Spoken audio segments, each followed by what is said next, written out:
This is Pat Cosgrove for Cosgrove's Cosmos.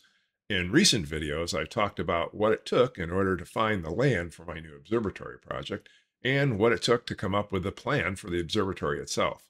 In this video, and probably one or two to follow, I'm going to start talking about the hardware selections I need to make to have this project come together. Let's get started.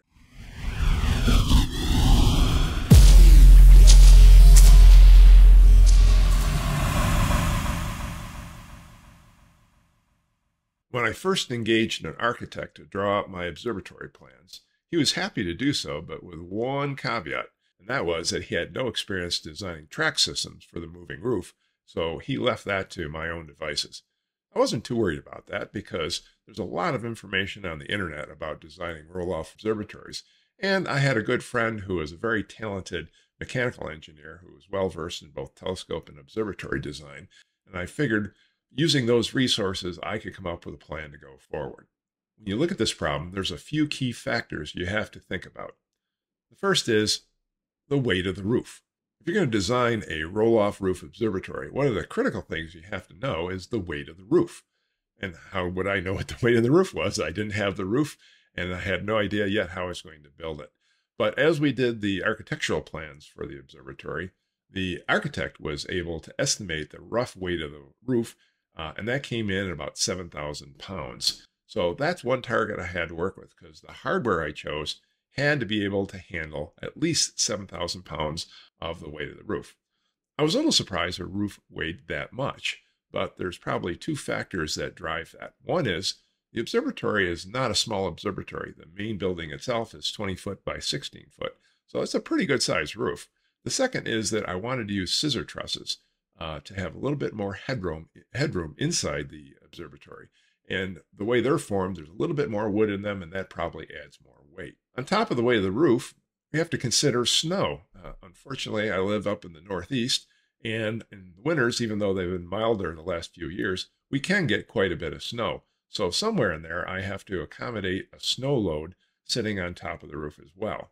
One decision I made very early on was that I was only going to concern myself with a static snow load. In other words, I wasn't expecting the roof of the observatory to be able to move down its track and open if there was a huge pile of snow on top. And the reason I decided this wasn't necessary was, first off, the way our weather tends to go, by the time November hits, we get very few cleared nights until about March of the following spring. So the opportunities for opening the roof are very, very small. Those few times it would happen, I didn't see any problem with being able to sweep the snow off the roof to enable that. So I decided just to worry about the static snow load and not worry about moving the roof for that kind of weight. So the track system has to handle at least 7,000 pounds, and it has to handle some snow. And as it turns out, when you have a rolling wheel kind of assembly, when it's sitting there static, it can handle a lot more weight than when it's actually rolling. So for the purposes of my design, I took the 7,000 pounds of the roof and I upped it to 10,000 pounds, and I decided I would design the track system to handle the 10,000 pound load and not worry about the snow, as I'd be clearing it off if I ever got one of those rare clear nights that I wanted to shoot in. The second issue is understanding what the track foundation is going to be. The design of my observatory had 2x6s as the top plate for the observatory wall itself. In fact, it actually was a stack of two 2x6s, and of course that's going to run the length of the east and west walls of the observatory along the outrigger where the roof is going to roll onto when the roof is in. So basically, each track foundation is a 2x6, which will be about 5.5 inches wide and a total of 40 feet long. The next question was, what philosophy was I going to follow when designing the track? And by that, I mean, you'll see people who are using wheels and tracks, and you'll see people who are using hardware designed for a garage door. I decided I was going to use the wheel and track just because it was designed to handle heavier loads. The garage door systems can be very good for smaller observatories and lighter roofs, but with mine getting a little bit on the heavy side, I decided to go with the wheels and the track. A lot of observatories use V-wheels, and they use them on both sides. So you have a wheel with a V-groove in it, and it's sitting on top of an angle iron that acts as, wheel and track that guide the motion of the wheel. This can be very good, but because you really have the V-wheel sitting on the V-track and self-centering, it it's extremely important that the tracks level and parallel to one another through the entire opening breadth of roof action. If they're not, then you get a situation where you start to have the wheels bind and they start to try to pull from the tracks, and this can really cause a problem. Now, I think it's entirely possible to build a larger observatory with a roll-off roof with V wheels, where at the time that you build it, you were very careful and adjusted things, and so everything was perfectly level and perfectly parallel. But once it's exposed to a weather for a few seasons, one can expect some shrinkage in the wood of the building itself. One can expect a little bit of settling. So keeping those tracks parallel all the time, I think, would be problematic. And talking to Rick Albrecht, my mechanical engineering friend, he suggested that a twin V-track design is overconstrained. It would probably be better to follow a philosophy where we used a V wheel on one side, really drive the tracking of the roof, but on the other side, let's use a flat wheel and a flat track that has a little bit of slop in it. So over time, if there's a little bit of settling or a little bit of shrinkage, we don't have a situation where the wheels are binding in the track. We have one wheel rolling down a V track and the other allowing a little bit of slop on the sides so it would drive. And you can see the concept here is demonstrated by a diagram that Rick shared with me early on. So let's talk about the V wheel and the V track itself.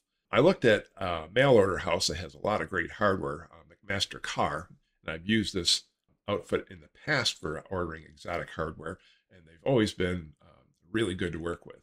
So I looked through what they had to offer, and I found this particular offering for the V wheel. This particular wheel is 7.25 inches tall, and the entire bracket is 4 inches wide, and it's rated to handle a 1,000-pound load. They run for about $63 each right now. Now, if I was to mount 5 of them on one side of the observatory, that would allow the support of about a 5,000-pound load. If I was able to choose a flat wheel for the other side that had the equivalent spec, then I've got enough to handle a 10,000-pound load, and that's my design weight. So when I order them, I'm going to order 6 wheels, and the reason I'm ordering 6 is if I ever have a problem with a wheel, I want to make sure I have a spare that I can swap in. I can buy them now, but maybe 5 years from now, this hardware will be harder to find. As I looked around for the V-Track, I found a lot of iron and steel offerings, but I found this particular one on Amazon, which was aluminum. It's designed for gate applications, but it's the right size and right dimensions. It's a heavy-duty aluminum, and I like the idea that there was sort of an I-beam under the peak of the V portion of the track. Support loads a little bit better. The nice thing about this is I don't have to worry about corrosion. On the other hand, aluminum does have the property of expanding and shrinking. So one of the things I needed to verify is whether that would cause a problem. I'd probably be installing this in summer where there's the warmest time of the year. In winter, I would expect some shrinkage, which would open up slight gaps between the rail sections.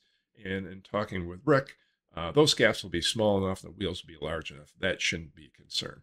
This particular track is sold in 12-foot sections, so I'm going to purchase 4 of those for the project. Next, we deal with the flat wheel, and going to the same source, I found this particular flat wheel. This particular flat wheel has a load capacity of 1,200 pounds, so it's actually stronger than the one I chose for the V-Track. It's 7.25 inches high, so it has the same basic dimensions, and it sells for about $43 per unit. And again, I'm going to be looking at purchasing 6 units, 5 to support weight of the roof, and 1 as backup. So with this particular combination of wheels, I should be able to support an 11,000-pound load, and that's well within my safety margins. That should work out. The next question is what track does it work on? And again, I found a couple of options I could look at. I could use a stainless steel track, or I could use an aluminum track. And due to the cost, right now I'm considering going with the aluminum track, which looks like this. Another question that's come up is whether I should get either just a flat track or to allow for some kind of guardrails on it so that under some extreme circumstances, I don't have to worry about the wheels rolling off the track area completely. And there's 2 ways I could do that. One way would be to put some channel on either side of the top plate, on either side of the actual track itself. And that might look something like this. And the idea here is you have a lot of slop for the wheel, but it doesn't but you only allow it to go so far. Another possibility is to use an aluminum track that has a bit of a U-channel on it. Here's an example of something like that. I haven't yet made my decision on that, but I'm likely to go with one of these two solutions. There's a couple other considerations here as we look at the track. One is you look at how a V-track works. It typically is pretty self-clearing. In other words, if there's snow on the track or debris on the track, the shape of the V-wheel as it moves across it tends to push debris out of the way, and it's sort of self-cleaning.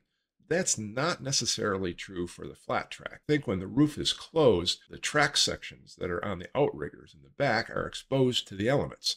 And it's entirely possible that that flat track would have snow or ice buildup on it, or even just debris would collect from falling leaves or sticks from the trees and whatnot.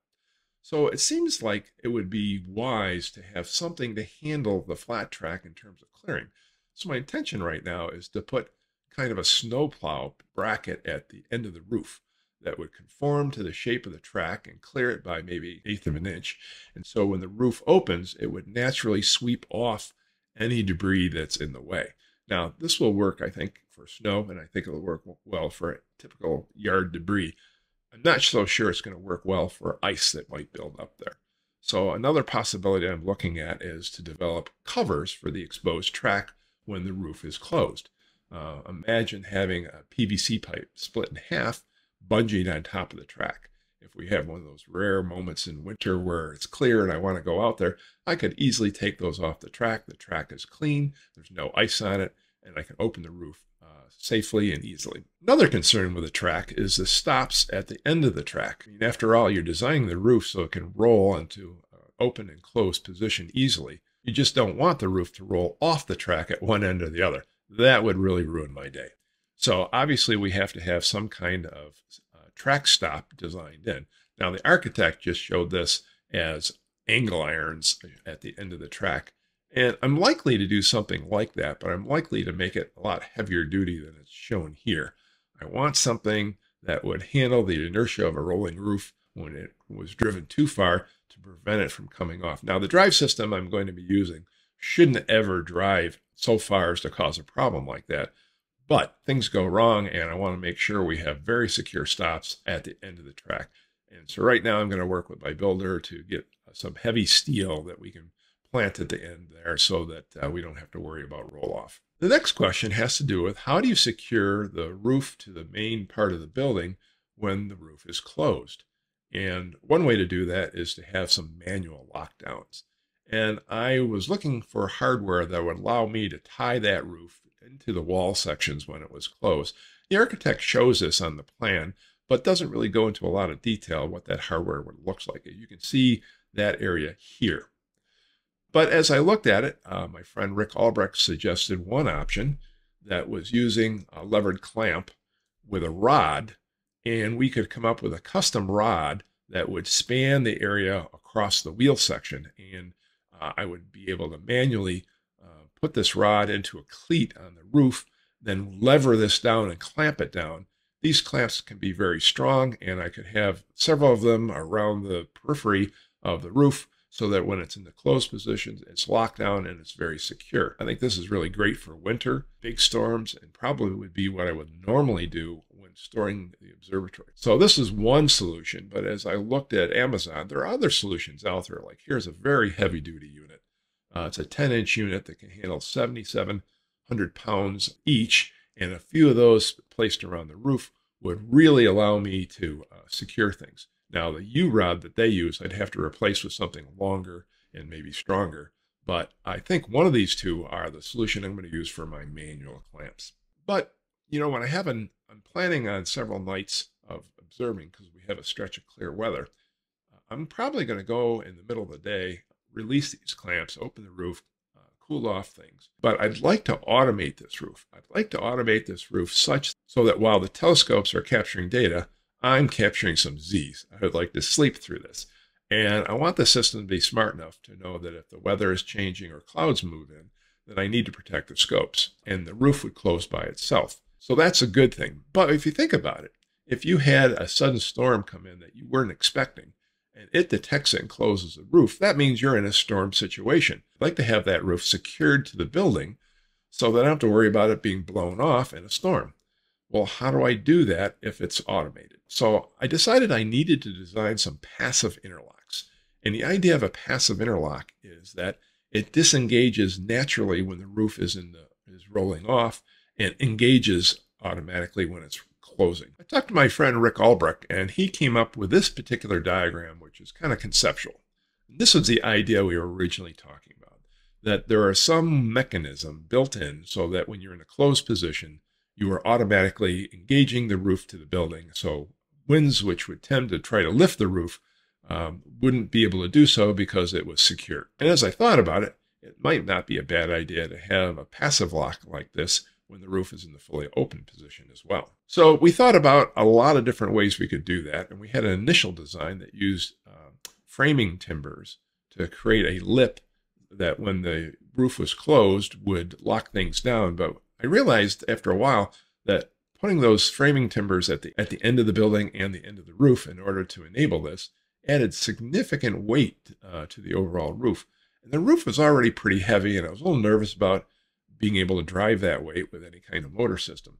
So we decided we needed something simpler and we needed something lighter. And we finally came up with this concept of a pin and a hole in a sketch that Rick Albrecht did for me. The idea here is to have a 1-inch bolt that would go right through the walls of the observatory. We would reinforce that with a steel plate on either side.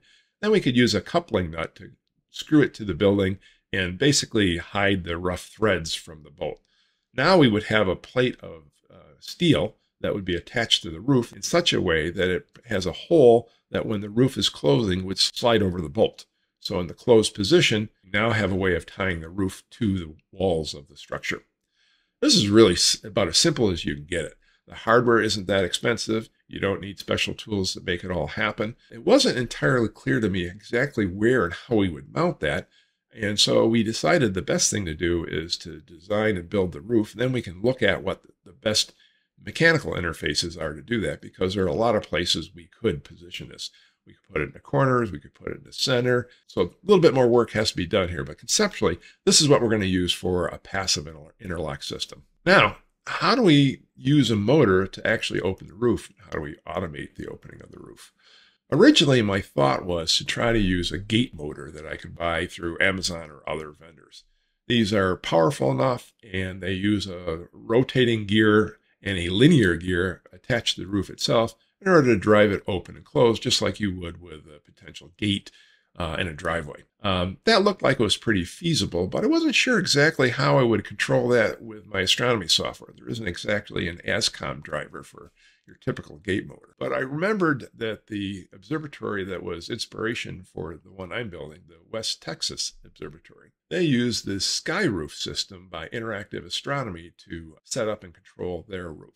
So I thought I'd check them out. I went to their website and took a look, and sure enough, they had a full system with what looked like a gate motor and the gears and all the control electronics that would allow for manually opening and closing the roof, or doing it under software control with an ASSUME driver. It looked like it had everything I needed, and I noticed they sold just the control system that would work with your motor. So I sent them an email asking if this particular motor that I was looking at on Amazon would be compatible with their control system. And I got a call back by Jim Collins, the principal guy with Interactive Astronomy. And we had a long and very useful conversation, very helpful conversation to me. One of the things he pointed out was that most of these gate motor systems are made in China, and the electronics are reasonable for their application, but they were sometimes sensitive to electronic noise causing an inadvertent open signal. For example, a storm would come through, and the electrical activity of the storm could trigger the gate. Well, that's maybe okay if you're just accidentally opening a gate to a driveway. It's really not okay if you're opening the roof to a roll-off-roof observatory, exposing your expensive telescopes to a storm that has to be rolling through. So he indicated that their system was incompatible with all of the existing gate motors. Instead, what they did is they bought gate motors, and they replaced the electronics, integrated into their system, and made them more robust. In addition, they also changed the gearing on the driver for the gate motor. Gates are designed to open quickly, so that while you're sitting there with your car, you don't have to waste too much time. It's not necessarily a good thing to open a roll-off roof observatory roof quickly. You want it to be slow and precise, and you kind of want it to be quiet. So by redesigning the drive gear ratios, we end up with something that's a little bit more suitable for this application. The other thing that Jim shared with me is how much simpler your life becomes if the roof is designed in such a way that it can close regardless of the position the scope inside is currently positioned in. I was kind of thinking that what I would do is I would put the scopes into a safe position and then tell the roof to close. And in an emergency situation, I would safe the telescopes, and then when I got the signal back that they were in the final position, then I would close the roof. But Jim was suggesting that's not a good idea because you really can't count on the drives doing what they are supposed to do when you want them to do it.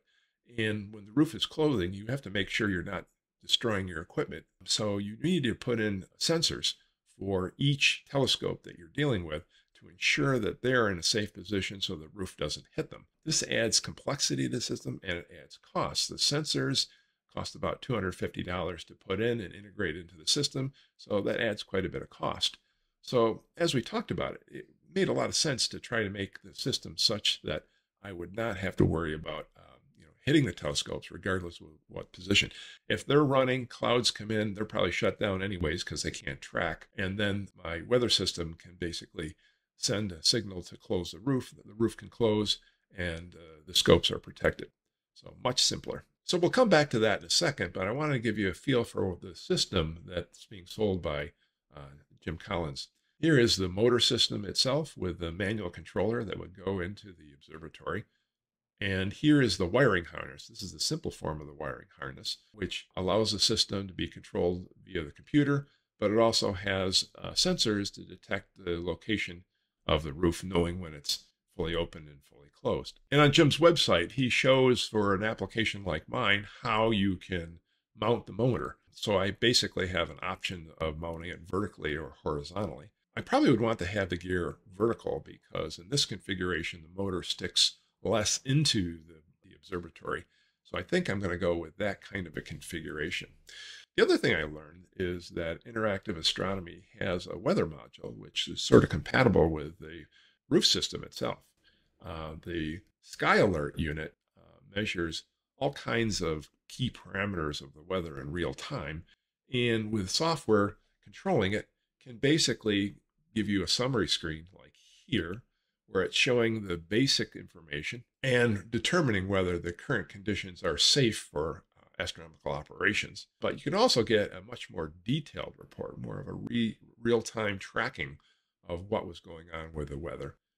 So you can sort of see what happened over an evening of imaging. And that's kind of handy for myself because my vision is to be sleeping while the telescopes are working. And in the morning, it'd be interesting to see what the weather was they had to work through. So I think for my application, I'm inclined to go with a roof opening system, including the motor from Interactive Astronomy. So now I needed to make sure that I had clearance.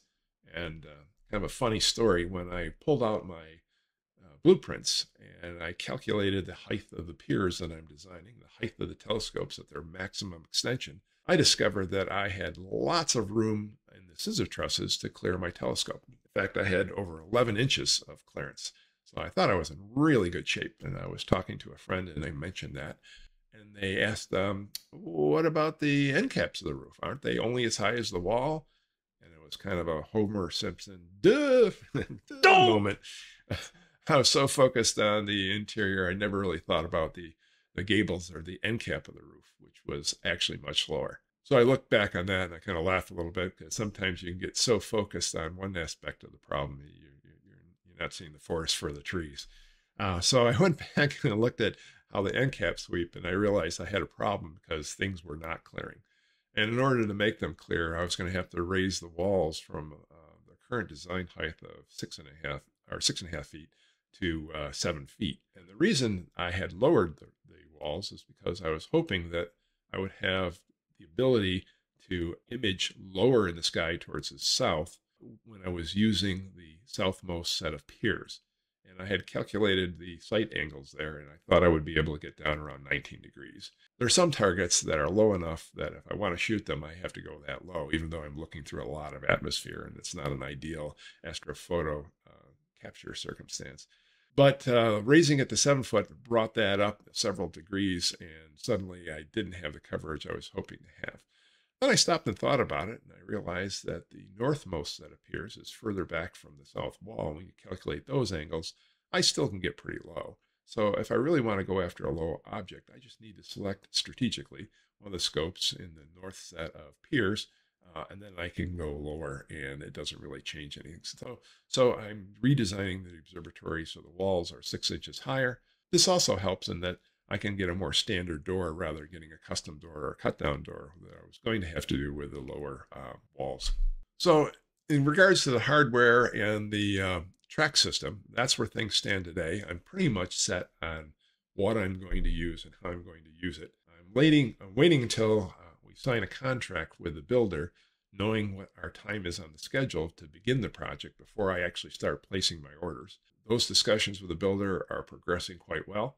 I expect within a week we will have that locked down, and so I'll start sending out orders for this hardware as soon as that occurs. In the next video, I'm going to talk about the piers I'm going to use in the observatory. Originally, they were going to be concrete piers, but for a number of reasons, we decided to change them out for steel piers. Rather than buying a commercially available pier, with the help of a couple of friends, I'm designing and will be fabricating 4 custom piers that will be mounted in the observatory. And in the next video, we'll talk about that. Well, thanks for spending some time with me today. And as always, I welcome your questions and feedback, especially as I do this project. It's nice to hear people who have gone down this path and what their experience has been and their suggestions and how I can improve what I'm doing. And I welcome that feedback on my YouTube channel or even on my website. So for Cosgrove's Cosmos, this is Pat Cosgrove signing off and wishing you clear skies and excellent seeing.